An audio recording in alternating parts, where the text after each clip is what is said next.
Good morning, Chair, committee members. Sorry, I'm sorry to interrupt you so early. We can't hear you. Can we get a fair bit more volume on there, please, broadcasting? Right, thank you. Sorry to interrupt. Try again. No worries at all.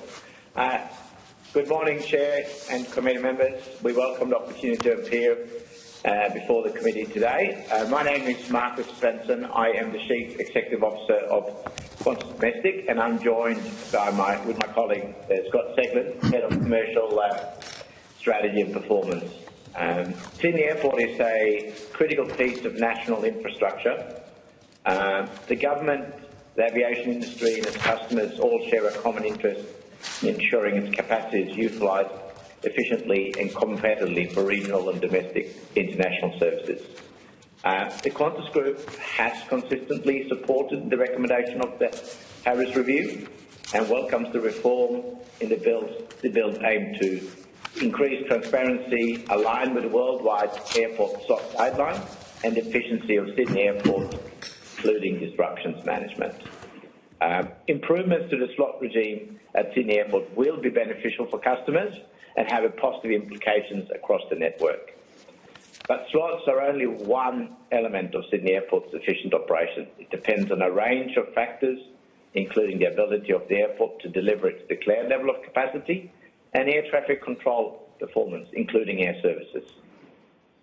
Shared accountability regarding the operation of the whole ecosystem is required to ensure the most efficient use of these critical national assets. The existing Sydney Airport demand management scheme is based on international principle consistent with the worldwide airport slot guidelines. Common to all major airports around the world, the 80-20 use it or lose it rule applies, meaning that airlines have to operate at least 80% of their slots in order to keep them for the next corresponding scheduling season. Qantas and Jetstar operating well above that minimal threshold to maintain our slots administered by the World Airport Slots Board, which Sydney Airport is a member. For the Northern Summer 2025, Qantas and Jetstar has retained 97% of the slots compared to the Northern Summer, so that's the previous season, Northern Summer 2024 baseline, continuing to improve each season on season post the COVID restarts. We know that on-time performance and reliability is central to our customer experience. Over the past year, Qantas Group has implemented a wide range of initiatives to uplift operational improvements, which has resulted in significant improvements in on-time performance as well as reliability or reduced disruptions. Over the past 6 months, we have on average have 10% more flights departing on time and Jetstar 9% more on time, a significant improvement. The establishment of a recovery period and a modest increase to 85 movements per hour to support operational recovery when there are disruptions, such as weather, or today, for example, are welcome aspects of the reform, but all elements of the ecosystem will need to work together to fully and effectively utilise the recovery periods. The bill also contains provision to hold airlines account for the use of slots, to ensure slots are used for the intended purpose and increase the efficiency of operations at Sydney Airport. As we set out in our submission, in the absence of legislative instrument, in particular the regulation and the slot management scheme, it's difficult to comment how the bill will operate in practice and its alignment with international standards such as World Airport Slot Guidelines. We note that ARTA has raised a number of concerns about this in its submission, and we urge the Commission to consider them. We make two particular observations. Firstly, the bill has lost the concept embedded in the current Act that sanctions only apply where slot misuse is deliberate or reckless, reflecting the reality of aviation's operating environment and the need for flexibility and the importance of safety. Second point, the aspect of the bill appears to be inconsistent with accepted industry practice and the worldwide airport slot guidelines. For example, the bill imposes penalty for failing to return an unused slot, irrespective of the deadline set by the slot management scheme. In global accepted practice, Prior to the seasonal slot handback date, airlines may still seek suitable or optimised slots at another corresponding airport. This is particularly relevant when seeking slot movements at constrained airports like London Heathrow, Manila or Tokyo Haneda, when an airline might be waiting a reciprocal slot right up until the handback date. We do look forward to work with the government to understand how the bill, regulations, slot management scheme and associated guided material will work in practice, including their alignment with international standards established by the worldwide airport slot guidelines. Thank you again for the opportunity to appear. We welcome your questions. Thanks, Mr. Svensson. Now, before I offer the same to Mr. Zeglin, we're just having a little bit of audio issue because are you speaking to us via computer or telephone? We have used a dial-in here on a conference system. Right. Is it possible to go on the computer? I'm sorry, but I don't know if Senator McKenzie struggled as much as I did. I had to really struggle to hear you. Are you both in the same room there? Try my laptop now. Headquarters? Anyway, we'll let you try and sort that out, please, Mr. Svensson. If the same, Mr. Zeglin, if you've got the same technology, just. I think they're sitting next to it. Oh, you're in the same room? Very similar background. I think they're sitting next to each other, Chair. Okay. At CHQ. That might. There we go. There we go. Okay. Lovely. So, Mr. Zeglin, that's good.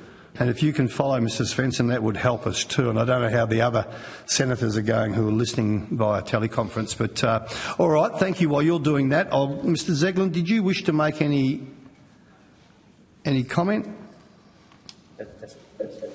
Mr. Zeglin, hello. Oh wow. No. Working now?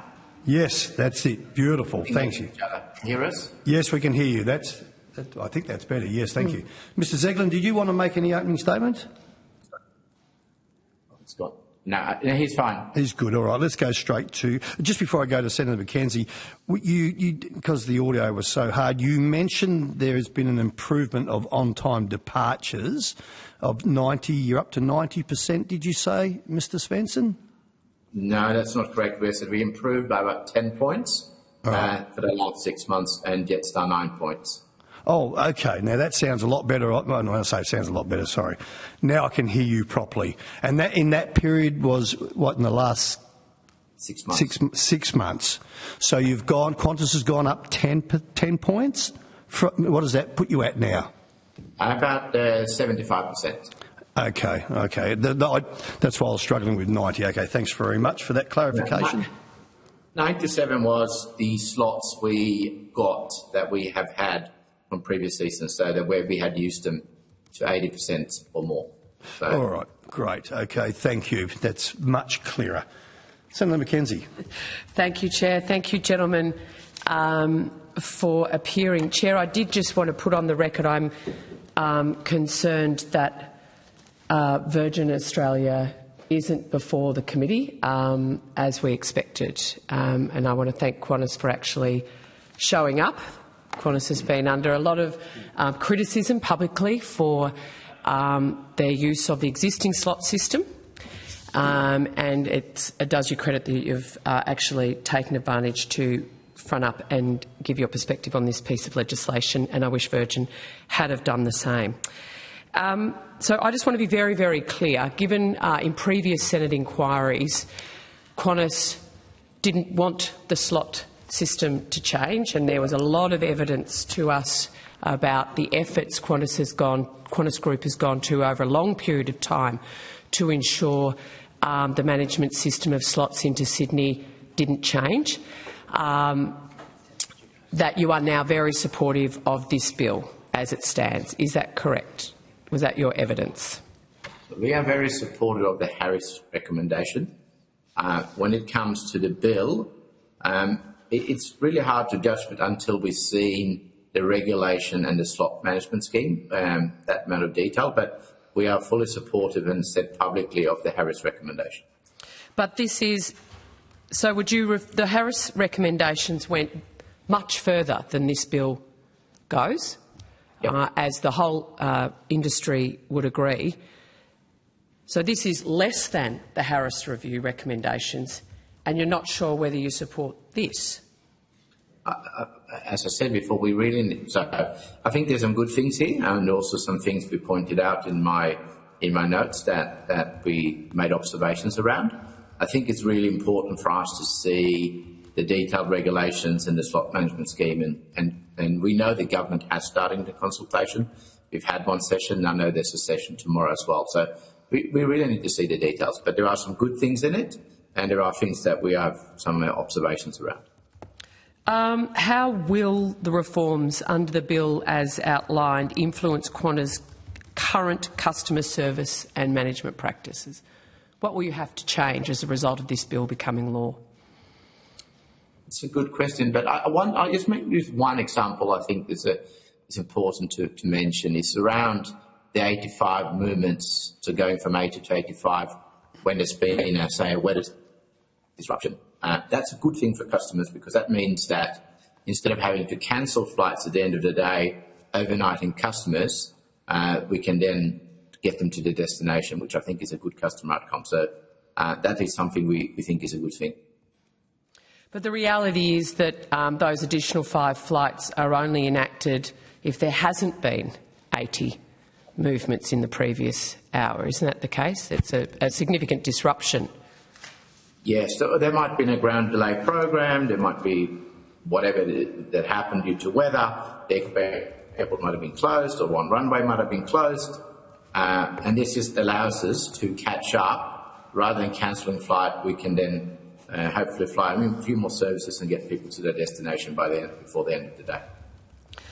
So you don't envisage any change to your customer service or management practices as a result of this bill? So in the case of disruption, yes, but in general, no. How will the proposed changes to the slot management scheme address anti-competitive behaviour in the aviation industry? Sorry, I'm not sure I fully understand the question. Doesn't surprise me. What is Qantas's view of these changes being put forward to the slot system into Sydney address the anti-competitive behaviour that exists within the aviation sector? I'm not sure. Are you referring that Qantas is behaving anti-competitively? 80% of Australians in a recent survey say that there is a lack of competition in our domestic aviation sector. It's not me. It was a survey in the Australian Financial Review. So it's not. There is a very deep perception, and I would say backed up by data, and the ACCC has also made some very strong comments about the competitive nature of our aviation sector. The government has put this bill forward, and I want to understand from Qantas's perspective as the major player in our domestic aviation sector by a long mile, what impact will this bill have on the competitiveness of our aviation sector domestically? I think there's a couple of good things here. Transparency, it will drive transparency to see how airlines are using the slots. As I mentioned, we used 93% of our slots in the last season. I think the other point to make is Sydney Airport is not full. Sydney Airport only uses 70% of its slots. So there are slots available for other carriers who want to come in. We've seen that with international carriers. We've seen that with domestic carriers. So in that sense, giving the transparency about what slot uses there is and compliance with that is a good thing. How does Qantas justify its extensive holding of peak time slots at Sydney Airport, given the widespread criticism of slot hoarding? So first of all, I'll just be very clear, we do not slot hoard. We have peak slots, like we have 25% of slots in Sydney, which, compared to BA and Heathrow, which is close to 50. And some of that is in the peak. We also have slots in the middle of the day because we fly a schedule from 6 a.m. to 10 p.m. during the day. And of course, we will have slots that we have accumulated and got over the years to service the Melbournes or the Brisbanes or whatever city or international city in the world. So I think it's completely normal given the network we have. Oh, that's not the case. Qantas, in peak times, when people actually want to get in and out of our largest capital and business centre, Sydney, Qantas has an extraordinary proportion of those peak time slots. Isn't that the case? How many slots does Qantas hold into Sydney during peak time?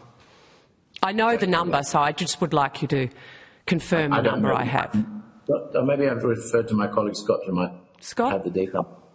Yeah, so we can break it down into peak times, just making sure the audio is okay. I would just like the number of peak hour slots into Sydney by Qantas. More or less than 100 movements.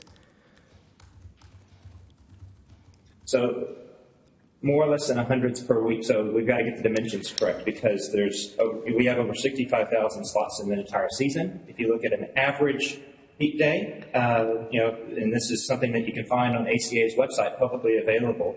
We have 340 departure and arrival slots on average peak day for international, domestic and regional operations, and this is looking at the Northern 124 season.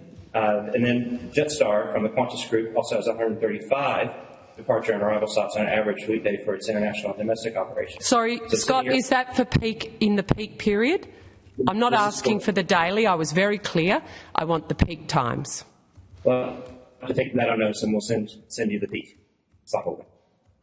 Your audio is terrible. Yeah, it's shocking. Sorry, Mr. Zeglin, your audio is terrible.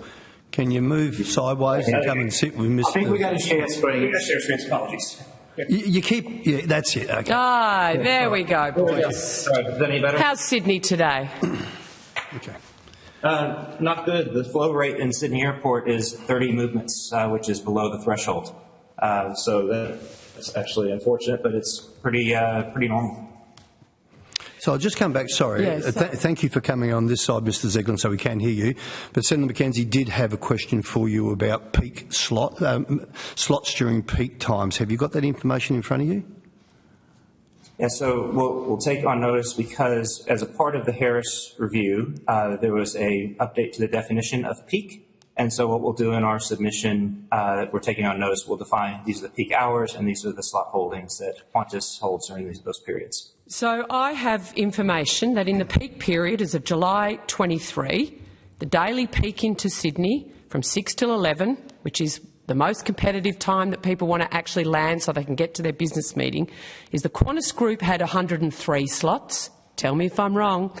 Virgin had 62 and another player had 5. Was that in the ballpark? So I think 103 as of July 23, Qantas Group had 103 slots at peak time, Virgin had 57 at peak time, and Rex had 7. That's in the ballpark, correct? Yes, thank you. I'm so glad we finally got there. This goes a lot easier if we give public data quickly and simply. What that evidence shows is that Qantas has the vast majority of slots in at peak time. That is why you've been subjected to claims of slot hoarding. It's very hard for new entrants to get any slice of that action under the previous arrangements, isn't it? I would not agree with that. If you look at Rex, for example, they applied for slots in the peak, and they in 2023 got 108 peak slots. As we mentioned before. Also, now, they were regional slots. Let's be clear. No, let's be clear. Let's be very, very clear. Why are so many? When there's a claim of slot hoarding, you don't have to give up. If you've got historical rights over a slot, you can kind of manage the books, can't you, so that you don't actually have to use that slot. You can cancel that flight. You can fold those passengers into the next flight. Customers know that's occurring. That's why this bill is before us, and that's why the previous government actually put the Harris review up. Many have argued that your ability to spread cancellations and delays across the Golden Triangle routes is because you hold too many slots that are never intended to be used 100% of the time. that's actually part of the strategy. I might just, if I can, Senator McKenzie, to interrupt. There's a series of questions there, and which we will be listening for the answers. But Mr. Svensson was going to answer the first part of your question.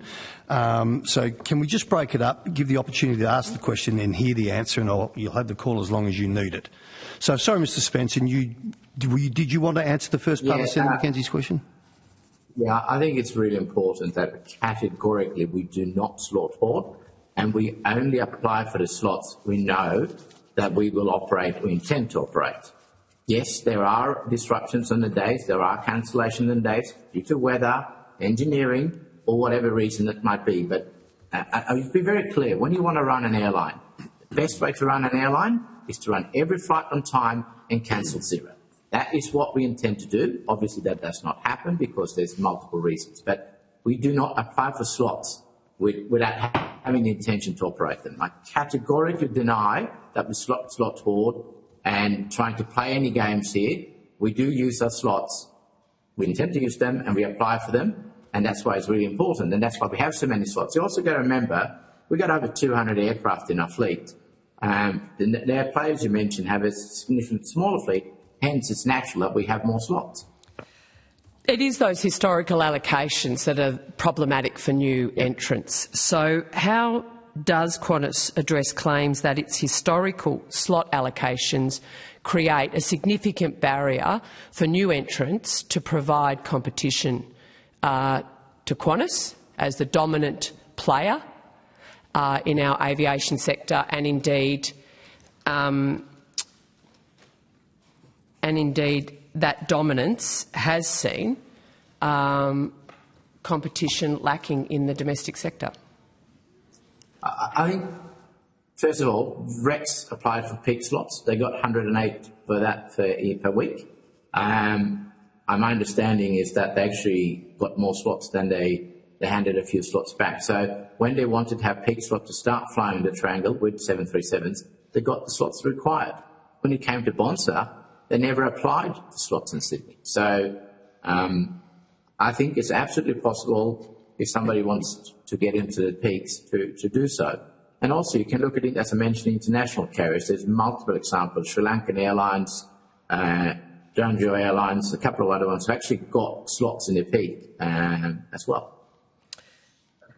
But it's not just of recent times that this has been an issue. This has been an issue for decades. And it's not just Rex and Bonza who've claimed that your historical slot allocation and your failure to use it or lose it is a reason that new entrants historically fail in this sector. So you're saying there's no barrier to new or small carriers. So why are we bothering to change the system here?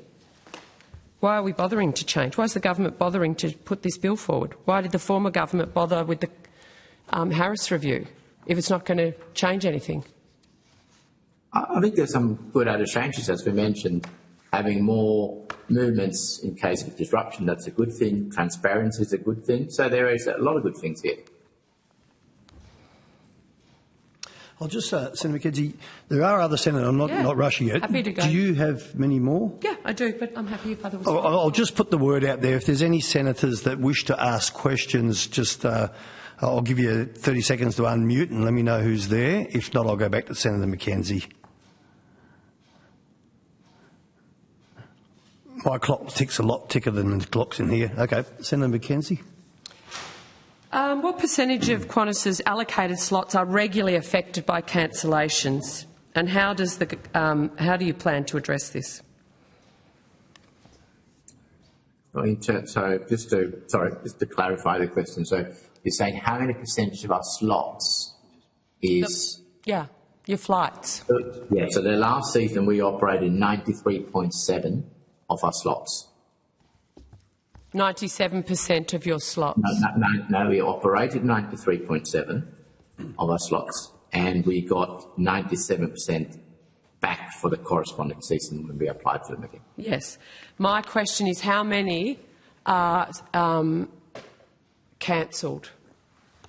Not how many do you hold and operate, but how many are actually what percentage of Qantas allocated slots are regularly affected by cancellations? So in general, we cancel about 2 to 2.5% of our flights domestically. Internationally, it's less than 0.5%. Obviously, as I said, we would love to cancel nothing. That would be absolutely the best outcome. But you don't have control of weather, you don't have control of engineering on the day, of certain aspects of it. So that's... Mr. Svensson, if I just may, when you say 2.5%, how many flights actually is that? That's domestically across the country, not into Sydney. Yeah, correct. So we have about 600 to 650 domestic flights a day. So my question again is not about how many flights you cancel into Devonport or Burnie or Cairns. This bill is all about Sydney. The Chair's been very clear with me to stick to the bill, which I'm doing, and I would appreciate it, Qantas, if you could help us do our job on behalf of the Australian Senate and actually answer the questions that I've asked. The slots into Sydney that you hold, how many of those allocated are regularly affected by cancellations, and you have the data, please provide it. I don't have the data for Sydney specifically. I have to take that on notice. I know what we do in Sydney-Melbourne. I do know what we do across the network, but I don't have the Sydney specific. Of course, because we were always going to be discussing Perth in this inquiry.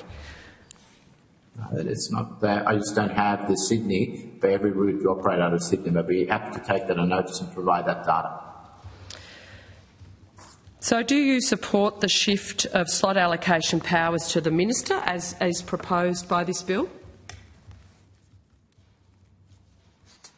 Yeah, absolutely, and that's a matter for the government. And again, I think if you see all of the responses that we've had in this, one of the benefits of this bill amendment is effectively updating the open transparency and closer alignment with global standards in terms of the worldwide airport slot guidelines. And so, as long as that it's an open, transparent, and fair portrayal of the scheme, then we're all supportive of that. So what slots do you hold today that you'll need to hand back when the changes are actually in force under the use it or lose it rule? None. And so I think we need to be very clear in terms of the timelines, and that's something that we'd really like to see in the regulations because there's a global schedule of events when you lead up to any slot season. And so according to the international guidelines, when you get to the slot handback date, or HBD, those are effectively the slots that are then subject to the 80-20 use it or lose it rules. And so the key in this, and this is something that applies for all carriers, throughout the world, is that if you don't use your slots, you lose them, and they go back into the pool. And that's consistent within this scheme. And so that HBD is a very important part of the regulation that we want to make sure is lined up with the rest of the world, because it's not just one airport on any end of a route, it's two. And so that's a really key piece in terms of why that's a critical milestone in the whole scheme of the implementation. So there won't be any change. This bill will affect no change. Is that what your evidence is here? So the clarity is, in terms of our slot holdings at HBD, we intend to operate all of those slots within a season. You intend to operate them all now, but you don't. And anyone that has flown into Sydney or from Sydney in the morning, particularly from here in Canberra, knows, but on the Golden Triangle specifically, knows that being bumped to the next flight is something you just need to build into your business arrangements. That's a fact, no matter... I know you're going to say that's not the case, but I could do a quick survey down at Canberra Airport right now, and I could do the same thing in Sydney Airport Terminal this morning, and I would get the same evidence from people who regularly fly Qantas into Canberra, Melbourne and elsewhere. But you two are sitting here today on behalf of Qantas Group saying this will affect no change. You've always intended to operate your flights, your slots, and that intention remains, irrespective of whether it's a fact. Yeah, Absolutely. And yes, we are cancelling, and now you look at September data, about 6.5% of flights between Sydney and Canberra, which is too many. And we're aware of that, and we have done significant changes to our schedule. But we're not there yet. But I cannot stress the point. We are absolutely with intention to operate every single flight, but we don't. It's not physically possible because things are unpredictable in this industry. But we're scheduled, even if we don't operate the flight, for example, we still pay crew, we still pay a lot of other costs. So it's not like we're doing this for economic reasons that I feel like that's been proposed here. But yes, the higher frequency routes has more cancellations than a low frequency route because the impact on the customer is less. But you don't have to give up those. You don't have to give up those slots currently because of your historical rights. Is that correct? If we operate them to 80% or more. 80%. So 20%. You cannot operate 20% of them and still hold it. That's the essential fact. This bill seeks to change that. The international. No, that's the international standard, like the global airline system or global airport system operates, which is still proposed to stand, and we think that's very important that stands. We obviously know from a customer's perspective, only operating 80% was not fly. That would not work. I think there's a key point here is that it's a system. It's not just the airline. It's not just the airport. There's Air Services Australia, which is in charge of the air traffic control system. And so the overall aviation industry is a system. If we look at Sydney Airport today, 30 arrivals per hour is the flow rate into Sydney, which is significantly below the 80 movements per hour. So the planned movements do not physically fit into the airport. And this is determined by Air Services and ATFM program.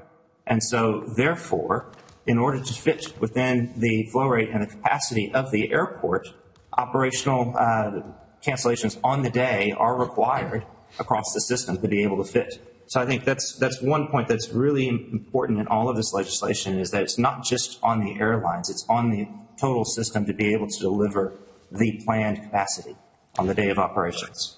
I appreciate what you're saying. The claim against Qantas, not just in the last 2.5 years, but for a very long time, is that you've been gaming that system.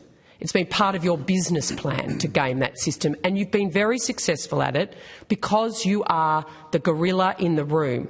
Gorilla in the room, gorilla in the system, not my words. Evidence to this committee, or a committee very similar, last year. You are a very powerful player, holding 62% of the market share, and you use that power to your advantage, which under the current within the rules. That's what we're seeking to change here. And so I've found this evidence incredibly enlightening, but I know there are other senators who have questions. I'll have some questions on notice. Thank you, gentlemen. Thank you, Senator McKenzie. Senator Sharma, if you'd like to unmute. Thank you, Chair, and thanks to the witnesses. I just had one question. The Canberra Airport Group and the Australian Airports Association both quote in their submissions figures for significantly higher cancellation routes on the Sydney to Melbourne, Sydney to Canberra and Sydney to Brisbane routes versus the national average. So they say that the Australian Airports Association say that. We might have a technology issue here. We've lost you, Senator Sharma. While we're waiting for Senator Sharma to come back, I'll give him the opportunity. Is he dropped? I'm looking at recording. No, we don't know. And I will say, Mr. Svensson and Mr. Zeglin, yes, look, I take on board too. You know, there's a lot of pieces to this puzzle. And I will say this, I mean, you don't need me to belt you around the head, but my history is well known with my disputes with Qantas in my previous life. But as someone who has always promoted that we need a viable, sustainable, safe aviation industry, but I think there's a few more, as I said, pieces that need to be talking to each other. I mean, when you visit around the world, you can see, you know, when you go into, sorry, Senator Sharma, you go into LA and you go into, you know, New York and Singapore. I mean, there are many more flights per hour. So, yes, there's a bit more to be done with the legislators, with Air Services Australia and our radars and all sorts of things. But anyway, so that's my little rant. But Senator Sharma's back online. Welcome back, Senator Sharma. Sorry, yeah, have you got me, Chair? Yes, yeah, you got the call, mate. Oh, good. Yeah, just those two submissions cite significantly higher cancellation rates from Qantas on the Sydney to Melbourne. Sydney. Well, colleagues, as I've said before, I hate this technology. There's nothing like being motion right now that everyone turns up to Canberra for the hearings. in RAC committees. I think you and I would be on the same ticket on that Yeah. one, Senator McKenzie. All right, I'm sorry we've lost Senator Sharma. Look, for the purposes of time, what we have decided, gentlemen, is that any answers taken on, or questions taken on notice, that we have chosen tomorrow, close of business tomorrow, to get those answers back. You did take one on notice, gentlemen. I know it's short, but we have got a very limited time to report back. And in that case, if there's no further questions, I think I'll just, sorry, seeing I've got the call, I've got a couple of kind of technical... Yeah, sure. Yeah. Sure. We'll keep you a little bit longer, sorry, but we will... Sorry. So 10.7% cancellation. So your submission and a number of other airlines have raised concerns regarding the timing of the regulations. I wanted to go to the specifics of your concerns around the regulations.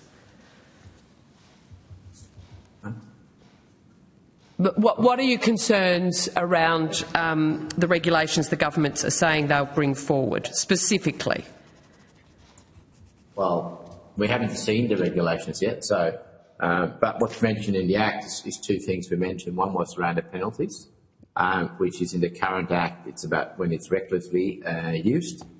There's no clarification around that. And the second one is, it's a very technical one. It's really around the date and when you're handing back slots. Probably the easiest way to describe it, because you might be waiting for a slot at another airport that you might have not got yet. That obviously pairs up with the slots out of Sydney, and getting a penalty for that. So, but those are very technical detail, but very important, particularly when you work with airports on the other side of the world.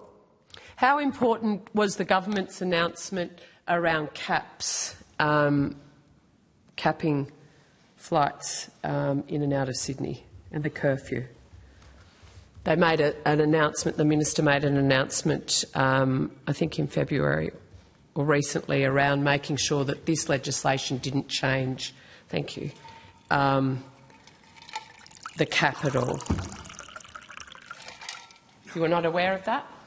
I might ask that on notice. It's okay. Okay. And in terms of the recovery period, what have you been told in the consultations you've had so far around when those slots may be available for you to apply for? We haven't been told much details, but I can make a couple of statements. One, obviously, it has to be over a period of time, and it has to be on the day or day before. So, for example, today we have reduced movements in Sydney in the morning. That's going to make a very difficult day for us. To have the ability to, once that period is over, to catch up, it's really important. And it's really important that it's made, it's no bureaucracy, it's a decision that's made on the day in a dynamic way. Yep. Yeah, exactly. And my final question goes to... Oh, sorry. There's been some criticism of both yourself and Virgin in terms of the ownership structure, shall we say, of the manager or, of the slot system. I just wanted to get your views on changes mooted to that in the bill and where Qantas stands on that issue. Yeah, so take this, Scott, you're close to it. Sure, and I think it's just got to be very clear that, the slot manager is doing their job when they're an unbiased, open and transparent shop and professional shop. And that's what we require as a global industry to function properly. We've had no issues with ACA and supported ACA in terms of their slot management. However, if the government chooses to make a change there, it's a matter for the government, and we would not oppose. It's provided that it's open, transparent, and it's fair go for everyone. Thank you. Thank you, Chair. Thanks, Senator McKenzie. Gentlemen, thank you very much for your time this morning. And as I said, tomorrow by close of business, we just need an answer to that Senator McKenzie's question that you took on notice. Thank you very much, and we'll move